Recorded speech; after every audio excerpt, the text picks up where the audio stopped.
Today again I am going to explain about the directing chapter. And as I told you earlier, there are four elements of directing are present, in which we discussed about the supervision,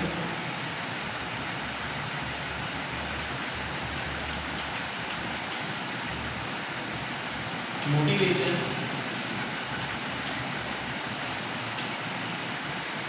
leadership, and the last and very important is communication. Yesterday I told you about the communication and its semantic barrier. Then again I am revising the semantic barrier as well as the psychological barrier and its barriers which comes under the psychological barrier. So at first we should revise the meaning of barrier. Barriers are the problems or obstacles which arise in the way of communication.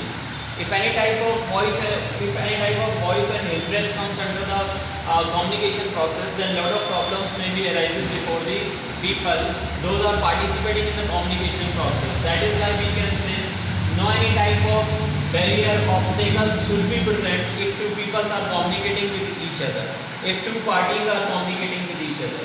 If superior is going to communicate anything with the subordinate, then he should use the language which is known by the subordinate, then only the message will be 100% transferred from superior to subordinate. Whereas if superior fails to use the language which is known by the subordinate, then also the communication will be failed. That is why the barriers should be removed whenever it takes place in the organization. Then only the good communication system will be developed in the organization. And everyone who is going to take part in the communication process should use their own way, should use their own language to communicate with others. Then only the both of the parties will understood with each other to convey the message from each other. So yesterday I told you about the semantic barrier. Then again I am going to give you the definition of it. So semantic barrier, semantic problems are those problems which may be arises due to the faulty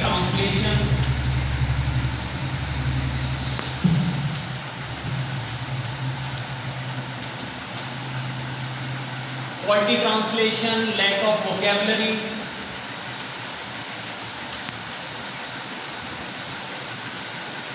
words with different meaning, words with similar meaning.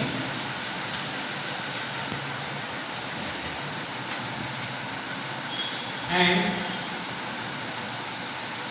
technical jargon.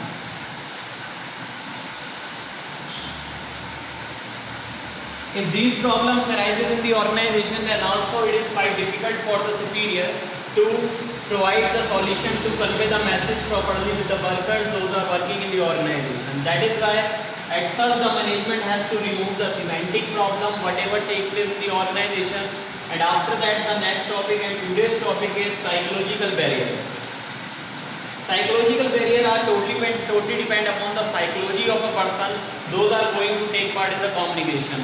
Where for example, if a person is tired, if a person is thirsty, if a person is angry, if a person is sad, then he cannot concentrate over the message whatever delivered by the others, and also he will not be able to deliver the message properly with the others. That is why we can say sometimes psychological problems also create a lot of problems before the people those are going to take part in the communication. That is why before starting the communication, the sender should check out whether the people are psychologically present over there or not. If the workers, if the receivers are not psychologically present, then there is no meaning of communication take place in the organization. That is why it is a primary responsibility of the sender to create a proper atmosphere of the place where he is going to communicate anything with the workers those are going to take part in the communication process.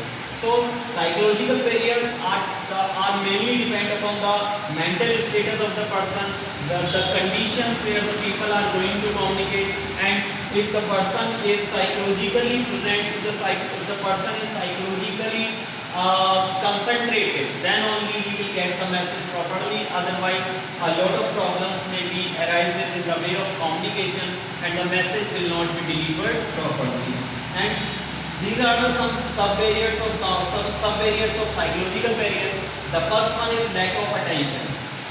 Lack of attention means if 10 people are participating in the communication and 2 workers are busy in talking with each other, busy in gossiping with each other, then ultimately they will not get the message whatever sent by the sender. So all the people those are participating in the communication process, they have to be they should be attentive. Then only they get the message properly. Otherwise, the remaining people will get the message, but the people those are busy in gossiping, those are busy in talking with each other, they will not get the message. And overall objective of the communication will be disturbed over there. That is why the people those are participating in the communication, they should be attentive.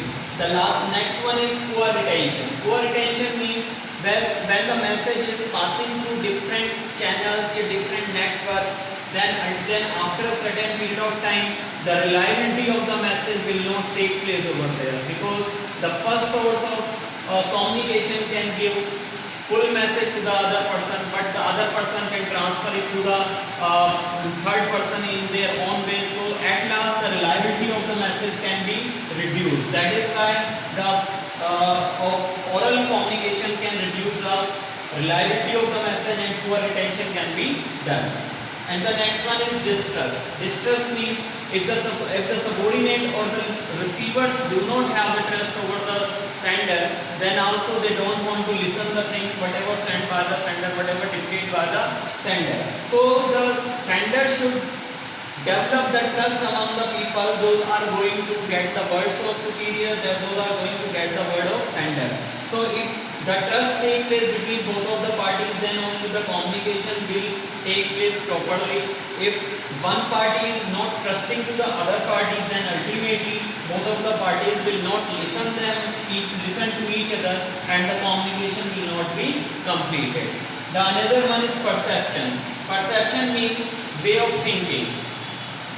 Every worker who is working in an organization belongs to the different type of thinking, and the perception of every worker is quite different with each other. Some people have the perception that they are working in the organization to learn new things, whereas some workers have the perception that whatever they are doing in the organization, that is good and no any other person can perform better than them. So like that, if the people have the perception, then also the work cannot be completed in the best possible manner, and the communication problems will take place over there. That is why the person who is going to dictate anything among the other, he should change the perception of the receivers before dictating the thing, before sending the things to them. If the participants have the different type of perception, then it is quite difficult for the sender to create the balance between them and to satisfy them. That is why perception is an important thing. The another one is emotions. Emotions means the feeling of the participants, those are taking part in the communication process. Some people are very emotional towards their work, some people are very emotional towards their behavior, some people are very emotional towards their dignity. So the sender should check out the emotions of each and every participant. Those are going to take part in the communication process. If a person have a lot of dignity towards his personality, then the sender do not say any of what related to the personality of that particular person. Otherwise, he will not actively participate in the communication process, and the problems can arise over there. That is why the emotions should be checked by the superior before communicating anything with the others those are participating in the communication process. Closed minds. Closed minds means some people are physically present in the communication process, but they are absent minded over there because they don't want to learn new things. They always they always participate in the communication, but they don't want to learn new things. So that people are close-minded people, and it is quite difficult for the center to teach the new things to the close-minded people those are participating in the communication process. And the last one is premature evaluation. Premature evaluation means some of the participants, those are participating in the communication process, they draw their conclusion before completing the message.